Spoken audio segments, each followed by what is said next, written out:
Hi అండి అందరికీ welcome back to me Harshita. ఇవాళ నేనైతే పప్పు చూయిద్దాం అనుకుంటున్నానండి. రెసిపీ వచ్చేసి చాలా చాలా టేస్టీ రెసిపీ. చుక్క కూరను పప్పు ఎలా చేయాలో ఈజీ ప్రాసెస్లో చూసుకుందామండి. ఇప్పుడు పప్పు అయితే నీట్గా కడిగేసుకొని దాంట్లోకి నీట్గా కడిగి పెట్టుకున్న చుక్క కూర వేసుకోవాలన్నమాట. పప్పు క్వాంటిటీ ఎంతైనా మన ఇష్టము. కుక్కర్లో వేసే విధానం వచ్చేసి గ్లాస్ పప్పుకి 2 గ్లాసుల వాటర్ పోసుకోవాలన్నమాట. నీట్గా కడిగేసి పెట్టుకోవాలి. ఇప్పుడు పచ్చిమిర్చి కూడా అందులో వేసేసుకోవాలి. పసుపును కారం వేసుకుంటున్నాను అనమాట. కొంచెం మన రుచికి తగ్గట్టు పసుపును కారం వేస్తున్నాను. అన్నీ మన టేస్ట్కి తగ్గట్టు వేసుకోవాలన్నమాట. ఇప్పుడు కుక్కర్ అయితే ఒక 4 విజిల్స్ వచ్చేంత వరకు అయితే స్టవ్ మీద పెట్టేస్తున్నాను. 4 విజిల్స్ అయితే వచ్చింది అనమాట కుక్కర్. దాని ఆవిరంతా పోయాక మన కుక్కర్ మూత అనేది తీసుకోవాలన్నమాట. తీసుకున్న తర్వాత ఇలా వస్తుంది పప్పు అనేది మనకి. దాన్ని మనం కలుపుకోవాలి. ఇప్పుడు మెత్తగా అయిందా లేదా చూసి కలుపుకోవడమే. ఇప్పుడు దీంట్లోకి మనం తాలింపు పెట్టేసుకుంటే అయిపోతుంది అనమాట.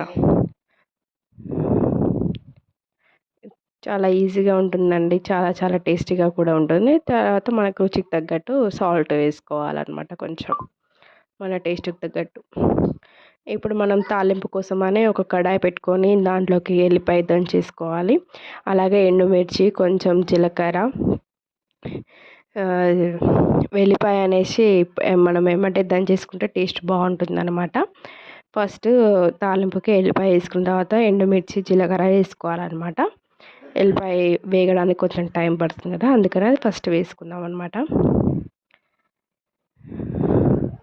అయితే ఫస్ట్ ఉప్పు ఎందుకు వేయలేదు కుక్కర్లో అంటే, ఫస్టే ఉప్పు వేసి కుక్కర్ పెడితే కుక్కర్ పేలుతుందనమాట. అందుకే ఉప్పు లాస్ట్కి వేసామన్నమాట.